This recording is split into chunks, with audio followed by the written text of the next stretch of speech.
Trump की सबसे बड़ी गलती तभी हो गई थी जब उन्होंने अपने सलाहकारों से बातचीत नहीं की थी और उनकी बात नहीं मानी थी। हॉर्मुज स्ट्रेट को ओपन करवाने के लिए यहां पर अड़ गए भिड़ गए तो ये युद्ध लंबा चल सकता। ईरान इस बात पर अड़ गया हो कि भाई हॉर्मुज पर मेरा ही कब्जा रहेगा, अमेरिका को ही कदम पीछे खींचने पड़ेंगे, मेरी ये बात आप मान लीजिए, उसके बाद आपकी भी कुछ बात मानने के लिए मैं तैयार हो सकता हूं।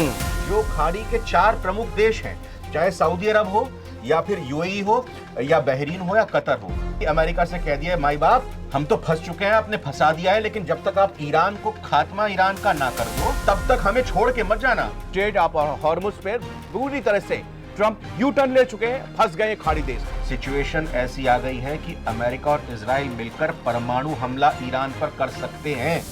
मिडिल ईस्ट में भीषण जंग के बीच अब ट्रंप जो है यू टर्न ले रहे हैं। यू टर्न तो ले रहे हैं, लेकिन बाकी जो उनके साथी देश हैं वो कह रहे हैं कि भाई तुम तो बीच रास्ते से छोड़कर भाग जाओगे, लेकिन हमें सरहद लगी है हमारी, हम यहां पर मौजूद हैं। अगर हॉर्मुज स्ट्रेट ईरान ने नहीं खोला तो हमारे तो लाले पड़ जाएंगे, हमारी इकोनॉमी ठप पड़ जाएगी। लेकिन अब ट्रंप को समझ में आ गया है कि ये युद्ध लंबा नहीं खींचने चाहिए, क्योंकि अब जो ट्रंप ने पहले गलती की थी, दरअसल ट्रंप की सबसे बड़ी गलती तभी हो गई थी जब उन्होंने अपने सलाहकारों से बातचीत नहीं की थी और उनकी बात नहीं मानी थी।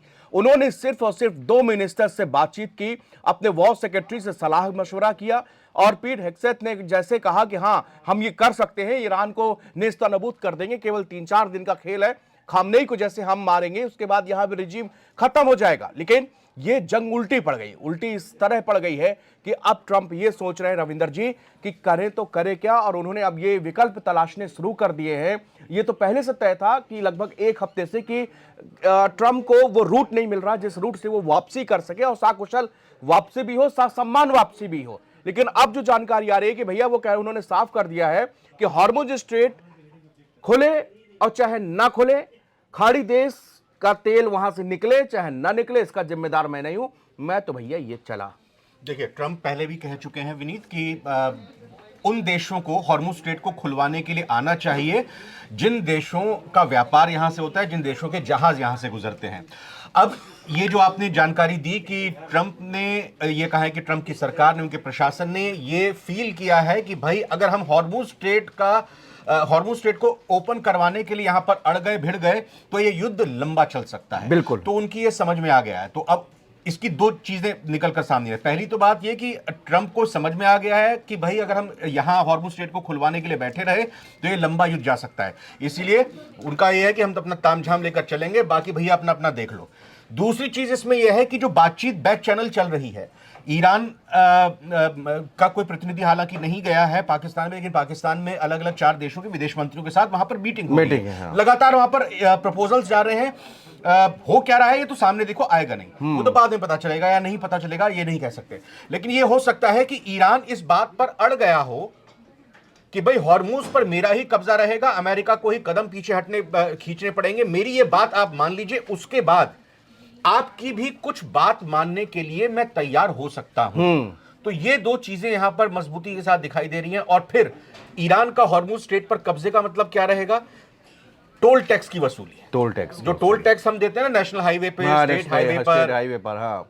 और आपका जो स्कैनर लगा होता है ऑटोमेटिक उसी में से पैसे निकल जाते हैं। हाँ। ठीक है, बड़ा दिल जलता है जब जाते हैं और फिर उसके बाद हमारे मंत्री साहब ये कहते हैं कि भाई अगर अच्छी सड़कों पर चलना है तो आपको, हाँ, अगर आपको जो है 6 घंटे का सफर 3 घंटे में करना है तो टोल तो चुकाना पड़ेगा। ईरान भी कब यही कहता हुआ दिखाई देगा कि भैया अगर आपको सुरक्षित निकलना है हॉर्मुज स्ट्रेट से, कम समय में निकलना है, हाँ, कम पैसे में निकलना है, लागत कम, अरे कोई ऑप्शन ही नहीं है ना। हाँ, कोई ऑप्शन ही नहीं है भाई। आप कहीं अगर किसी सड़क से जाते हैं तो हो सकता है कि आपको 2-3 ऑप्शन मिल सकते हैं, लेकिन ये तो हॉर्मुज स्ट्रेट एक ऐसा 161 किलोमीटर लंबा स्ट्रेट है और जो सबसे कम चौड़ाई है वो 33 किलोमीटर के आसपास की है।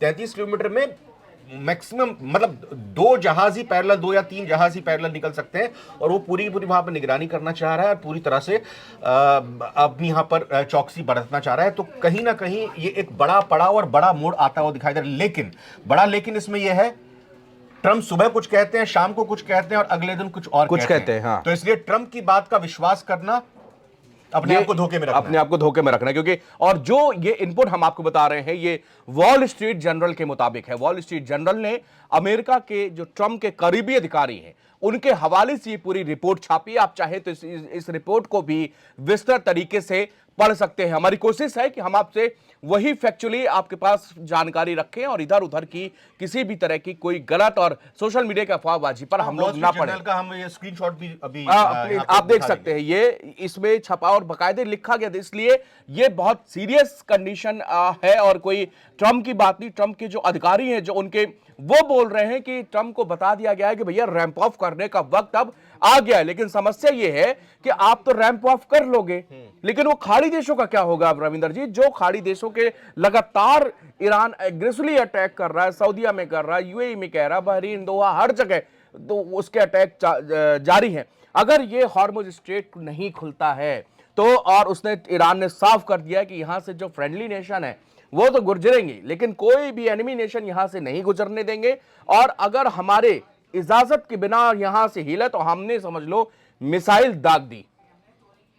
देखिए, मैंने कहा ना शुरू में ही, ट्रंप अब इस सिचुएशन पर आ गए हैं कि भैया मैं तो चला, आप अपना अपना देख लो। ये एक ऐसा इलाका है जहां पर ये हॉर्मुज स्ट्रेट एक ऐसा रास्ता है, एक ऐसा मार्ग है जहां पर हम लगातार बता रहे हैं। अब तो ये जीके में क्वेश्चन आएगा तो मुझे लगता है कि हर कोई उस सवाल का जवाब दे भी देगा कि भाई कितनी % वर्ल्ड का ऑयल वहां से गुजरता है, भारत का ऑयल कितना आता है, एलपीजी कितनी आती है। कहा ना, विकल्प नहीं है इस रास्ते का।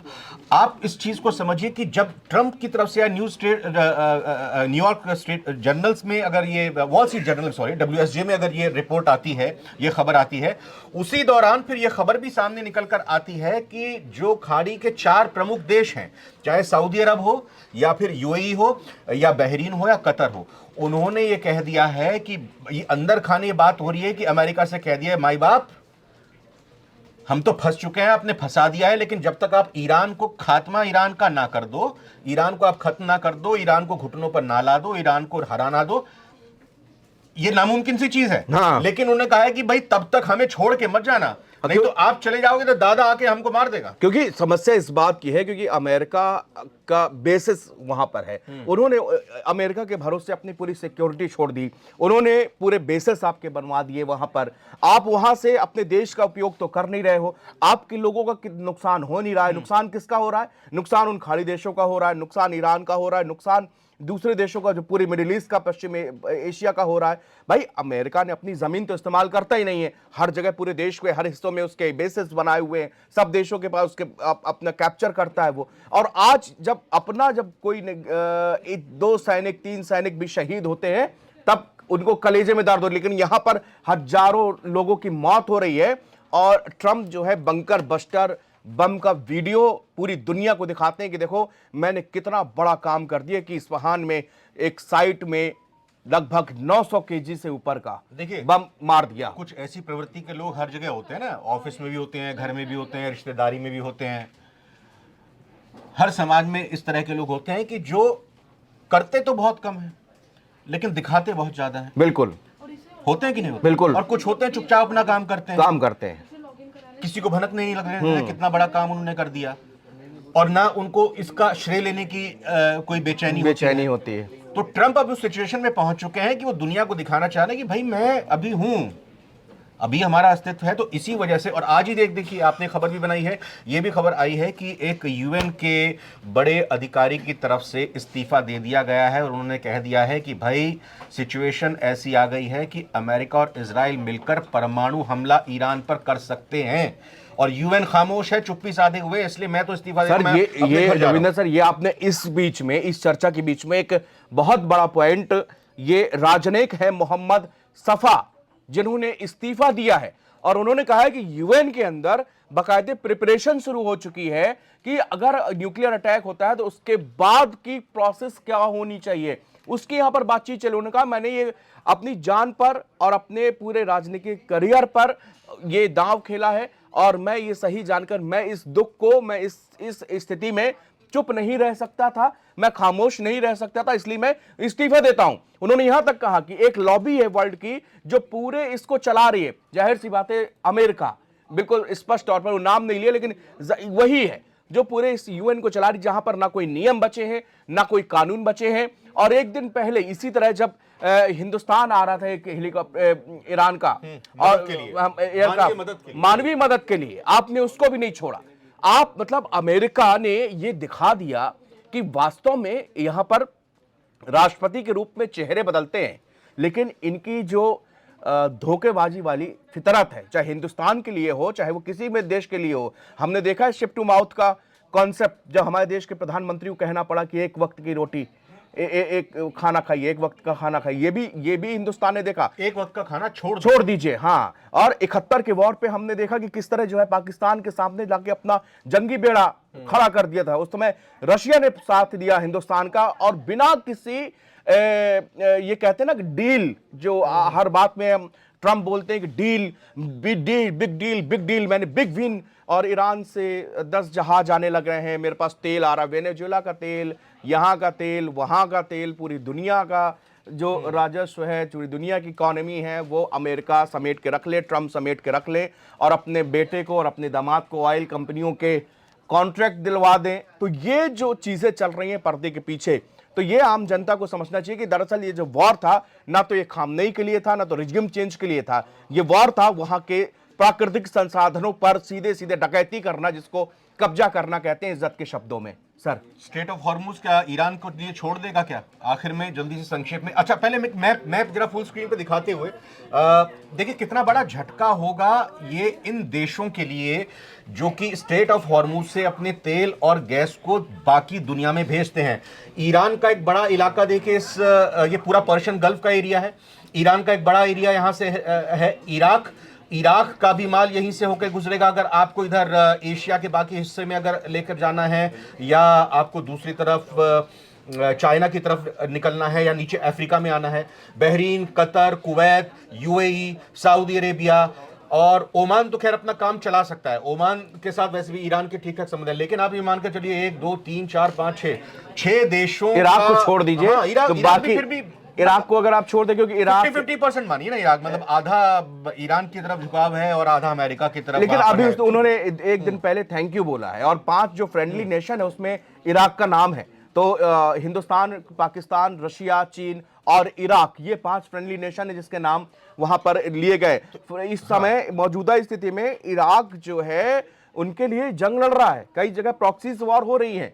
तो उन्होंने थैंक यू बोला कि वहां के इराक के लोगों का और वहां के धर्म गुरुओं का हम आपको थैंक यू कहते हैं, शुक्रिया अदा करते हैं, क्योंकि आपने इस विपरीत परिस्थितियों में हमारे साथ आप खड़े। इराक के नीचे बाकी जितने आपने नाम लिए हैं, इन सब की शामत है। बुरे दिन है, बहुत भयंकर आफत होने वाली है। रिफाइनरी बंद हो चुकी है, कई रिफाइनरी पर अटैक हो चुका है, और ये समझ लीजिए कि इनके लिए सब कुछ केवल ऑयल और पे ही। एक छोटी सी बात बस मैं लास्ट में कहूंगा, फिर आप समाप्त कर सकते हैं कि भाई अगर अमेरिका ये कह रहा है कि हॉर्मुज खुले या ना खुले, और हमने कहा कि अगर हॉर्मुज की निगरानी पूरी तरह से अमेरिका छोड़ देता है, तो ये तो ईरान की बात हुई ना। अब ये कोई ऐसा NHAI या स्टेट हाईवे का तो टोल नाका है नहीं। ईरान की मर्जी होगी, इतना टोल दीजिए, इतना पैसा दीजिए, तब जाने दूंगा।